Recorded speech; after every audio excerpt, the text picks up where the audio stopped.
Hello everyone, hope you're doing alright. Today I have for you a little guide on the Wyrmway, which is a dungeon that you're going to be doing towards the end of Baldur's Gate 3. To get there, you're going to either go to the Basilisk Gate and head back outside of the city, or right to Worm's Rock, which is going to put you right at the stairs that head down into the prison complex. So you're going to head down this passageway, which is going to lead you right down into the prison. You are going to need a couple things here. You're going to need a couple of lightning spells or lightning arrows, and you're going to need remove curse. I'm going to try to do this guide as spoiler-free as possible, but I mean, you're watching a video guide on how to do the dungeon, so, I don't think you really care about spoilers too much. You're going to find these two dragon head torches here, turn them off for the time being, and then take your lightning spells, or in my case, some lightning arrows, and you're going to shoot them at the torches. So you're going to see here, you're going to pull up some lightning arrows, fire them at the torches. If you bring Will with you, he's going to be like, oh, remember that book that we read? It's going to tell you something similar, like, oh, use lightning on the torches. What a crazy concept. So, you don't have to bring Will here if you don't want to. He is useful in some of the fights, but he kind of sat at home because his personality is that of a badger. So, once you shoot lightning at these torches, turn the torches back on, and it will unlock a little passageway that will let you down into the actual dungeon itself. Once you're in the dungeon, you're going to talk to this guy here, the little statue. You're going to say, hey, let me in, I'm worthy. And he's going to let you on inside, where you're going to see a whole bunch of different challenges. Starting on the right-hand side, you have the statue challenge of courage. You're going to take your highest AC character and then grab the torch. And all you need to do here is survive for 4 rounds, which is frankly not that difficult.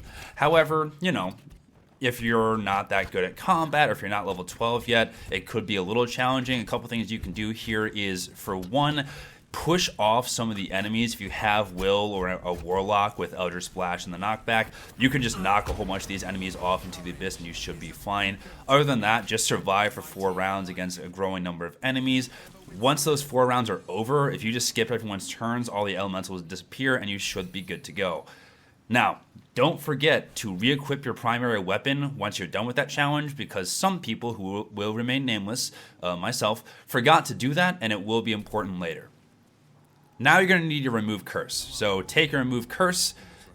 Paladins have this. You can get scrolls to remove curse pretty easily. Take your remove curse and use it on the judge here in the center.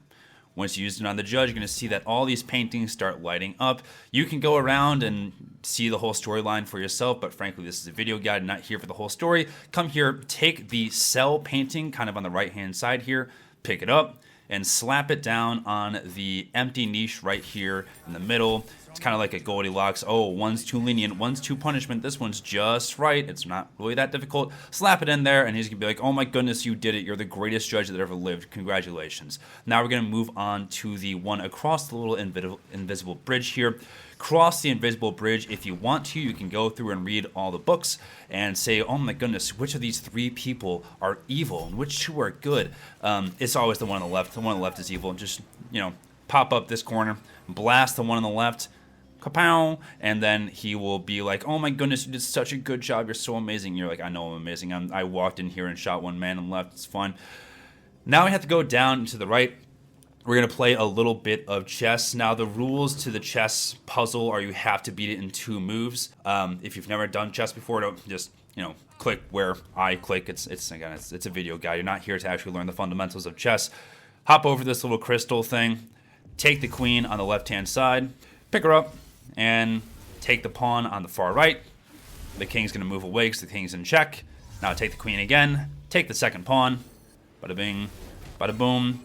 And you should be ready to rock and roll. That will open up the center corridor, which will lead you down into, spoilers ahead, a massive dragon fight. Now, the massive dragon fight has a couple of key mechanics here. The first is it's a massive dragon. If you've never fought a dragon before, they do a lot of AoE damage, pretty much all over the place. Expect a lot of conals, so try to separate your party as much as possible. Again, a lot of the ads that spawn here, the 2 ads that spawn here can both be pushed off.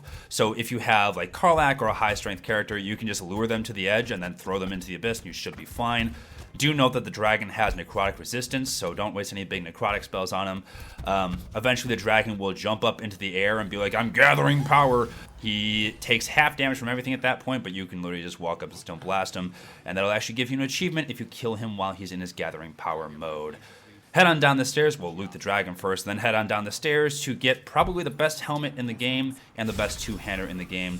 The helmet gives you 2 healing around, stops you from getting crit, stops you from being stunned, and gives you +1 AC. It's probably the best helmet in the game with the medium armor.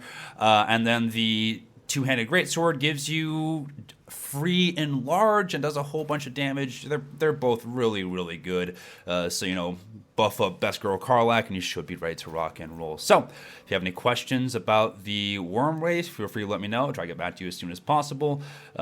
But do take your time with this dungeon. There's a lot of fun lore. I try to skip over as much of these spoilers as possible, but, you know, here we are. If you have any questions, let me know. And that's all I got. You take care, and have a nice day. Bye-bye.